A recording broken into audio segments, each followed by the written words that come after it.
You thought we had prime rib. I know. Beef tips. Appreciate it. All right. I'll let you all start off with any questions, and then I'll add anything if needed. In terms of intensity, how much of a difference did you see in the team tonight, especially when, Florida State kind of started on that run there in the fourth quarter early, but then just to kind of keep them at bay?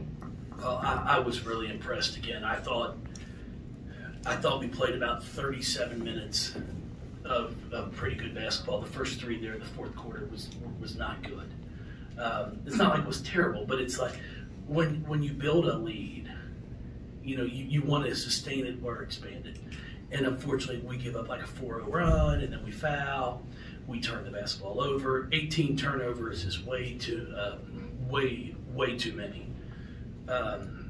In that, I don't know if they have the fourth quarter. Yeah, we turn them over 5 times in the fourth quarter. Go 3 of 12. We got sloppy, and that's where we have to get smarter. We came up with some stops. We get some offensive rebounds, and instead of pulling it out, we drive in, and then the shot gets blocked. It's like, guys, we're winning. Clock's our friend. So there's some basketball that we're still trying to teach them of understanding time and score.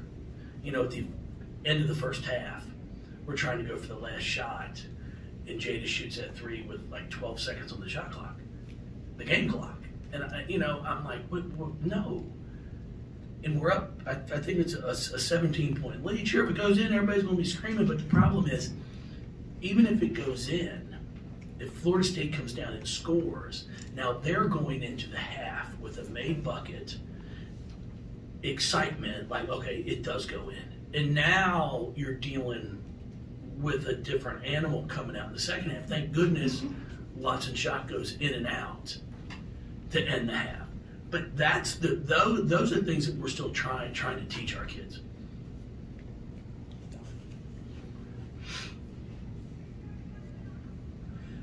I mean, I guess big picture, Jeff, just the level of maturity for this group after just the previous game with Virginia, for them to come back and respond in this way. And I mean, like you said, they played really well for 37 minutes. Just how rewarding is it and especially after the meeting that they had, for just this team to respond in the fashion they did? Well, I was excited. I mean, there's no question about it. I mean, we ended the month of February as we started it. Win, loss, win, loss, win, loss, win, loss. I mean, now I'd like to start March with a win. And that's really what I'm trying to find out now. It's like, okay, you responded. We played much harder, more intensity than we did on Sunday. But now what's Sunday at Notre Dame going to look like? That, to me, is what's going to start to tell the picture of where this team is going to be come NCAA tournament. What are we going to do? ACC tournament as well. Because it's one of these where, you get a lead and you're sitting here, I think we're up 20 at the end of the third or whatever it was. And if that's the way it is down in the ACC tournament, the first game, you want to get it to 25 or 26. So then all of a sudden you can rest people. Everybody can get the opportunity to play.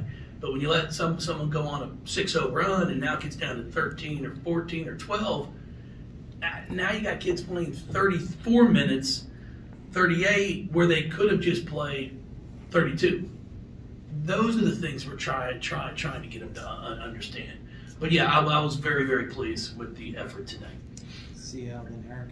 Just kind of piggybacking off of how are they going to be in March, specifically with like Sydney and Kiki and Nina. They came here to win in the postseason or experience bigger success than they had ever. Have you noticed, have you started to see them kind of turn the corner in terms of where they need to be for that to happen? Well, I was pleased with our performance today, especially defensively. A team that's averaging, close to 78 a game or whatever they score. I mean, they score the basketball. To hold them to 55 and they hit a 3 there at the buzzer, is pretty impressive. What I know we need is I've got a group right now that's mentally and physically tired. And the break between the ACC tournament and the NCAA tournament is going to be big for us.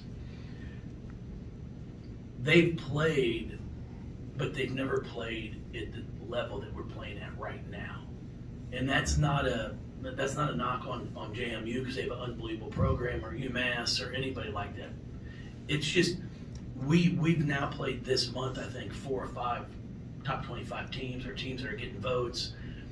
And, you know, Sid even said, she's like, we looked it up. I think she played 3 top 25 teams in her entire career.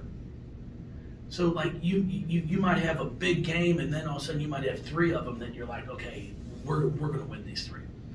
So you get a break mentally. It's not all physical. But right now, it's been game after game after game that you got to bring it both ways, and they're tired. And I know that. And that's why I was really proud of the effort they gave tonight, because I knew tonight was going to be a track meet. And that's what I was expecting. Just really pleased with how well we guarded. Well, I was going to ask you how that happens, because that's a better defensive effort, maybe best of the season probably, and rebounding was phenomenal, which was a big part of it. I know on the defensive end, was it just effort or just paying attention, or is there something more than that that goes into it? Well, it was I mean, we had a nice talk. You know, I mean, we encouraged them. There's no question about that. But Florida State wasn't sending 3 or 4 to the offensive class every time. So they were sending some back to stop the transition. But we did a much better job of turning and locating and boxing out. I mean, we sent them a picture from our Virginia game, because, you know, the old block charts semicircle, which is not used in our game anymore, but he's still using the men's. We always tell them, you don't want to be in that semicircle. You don't want to be in there. We call it TA, call it Turd Alley. You know, stay out of there. And we sent them a picture from that game. There was 4 of them going for a rebound, 4 of them, which is really impressive that they could even all 4 fit in there, standing in there. And I'm like, guys, like, how do I coach this? Because this is a great thing about film. Film don't lie. So I think they were also embarrassed at times, because I've told them, I go, the one thing about our fan base, and I love our fan base, is if you play hard, they'll come out. Now, they want you to win, but there's some games, I thought our Virginia Tech, I thought we played pretty hard, but they shot lights out, and we didn't defend as well, but we played hard. Virginia, we didn't play hard at times. And that's unacceptable. And I'm like, guys, when our fans are questioning how hard we play, that doesn't happen here. You know, it's the one thing we always are complimented on is, God, your kids play hard. Your kids play hard. So we have to fix that. And I thought today we fixed it. Now we got to make sure it continues for Sunday.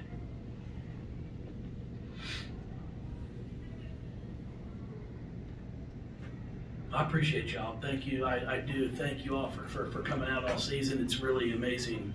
It's hard to believe it's the end of the regular season.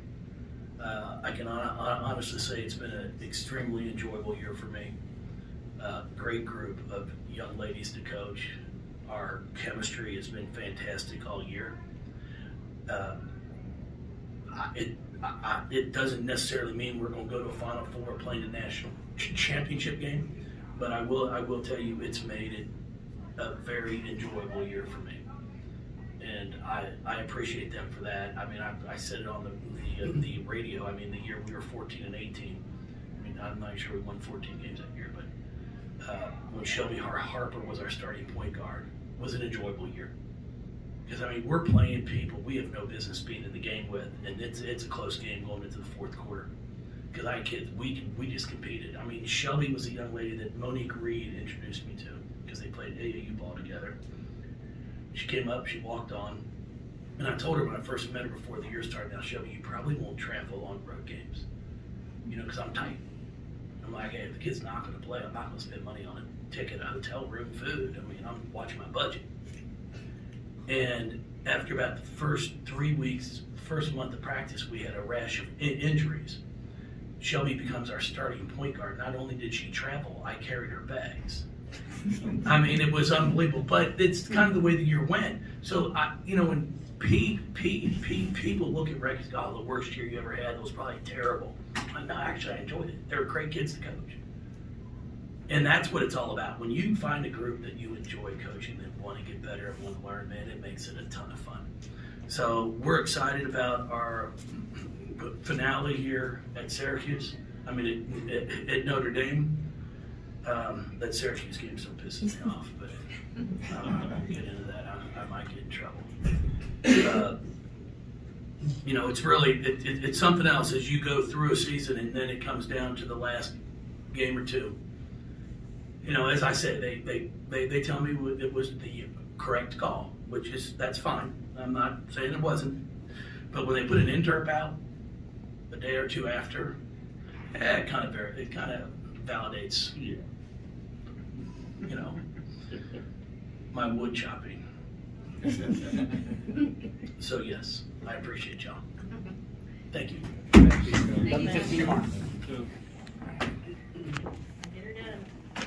What's up, my man? How you been? You came. Hey, I should have known.